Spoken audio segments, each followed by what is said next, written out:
कल्पना कीजिए, ऊंचे ऊंचे पहाड़, ठंडी हवाएं और हर हर महादेव के जयकारों से गूंजती घाटियां। लेकिन कई बार यही पवित्र चारधाम यात्रा जाम, भूस्खलन और खराब मौसम की वजह से मुश्किलों में घिर जाती है। अब इस तस्वीर को बदलने की तैयारी हो चुकी है। जी हां, उत्तराखंड की धामी सरकार ने चारधाम यात्रा 2026 के लिए ऐसा मास्टर प्लान तैयार किया जो न सिर्फ यात्रा को आसान बनाएगा बल्कि श्रद्धालुओं की सुरक्षा और सुविधा दोनों को नई ऊंचाइयों पर ले जाएगा। इस बार सरकार ने बड़ा फैसला लिया है।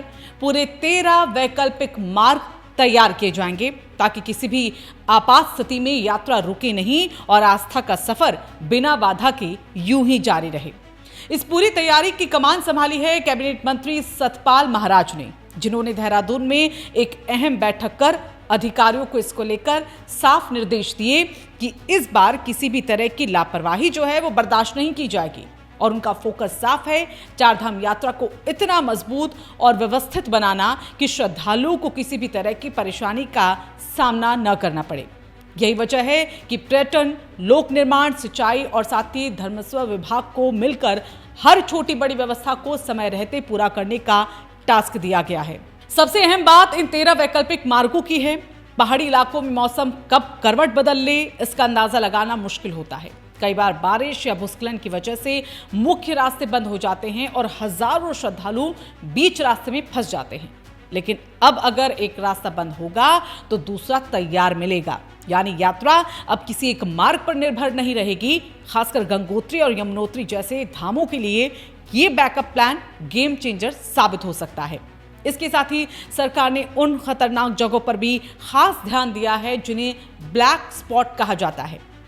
भटवाड़ी, डबराड़ी और चड़ेथी जैसे इलाकों में नदियों का जो जलस्तर है वो बढ़ता है और स्लिट जमा होने की वजह से समस्या देखने को मिलती है।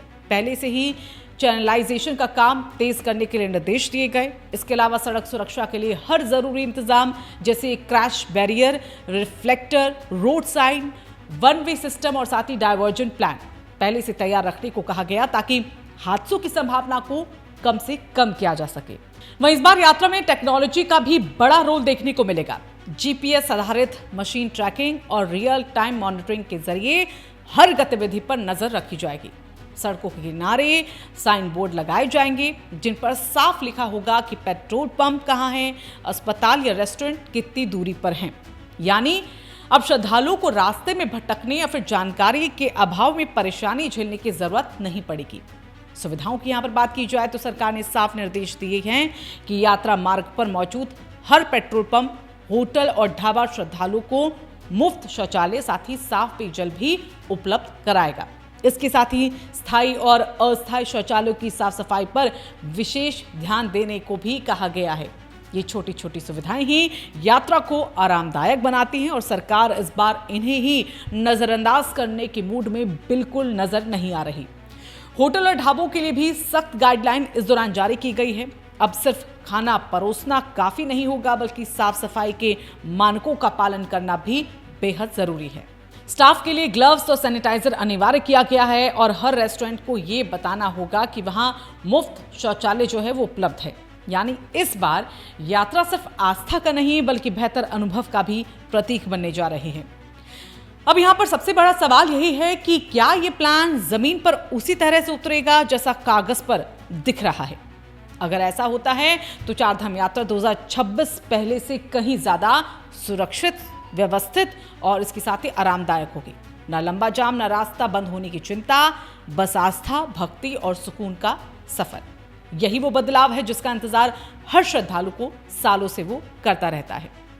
अगर आपको ये जानकारी उपयोगी लगी हो तो इस वीडियो को आप लाइक जरूर कीजिएगा, अपने दोस्तों और परिवार के साथ शेयर कीजिएगा। जो चारधाम यात्रा जाने की तैयारी कर रहा है उसको भी शेयर कीजिएगा ताकि चारधाम यात्रा पर जाने की योजना जो बना रहे हैं वो पहले से तैयार रहें।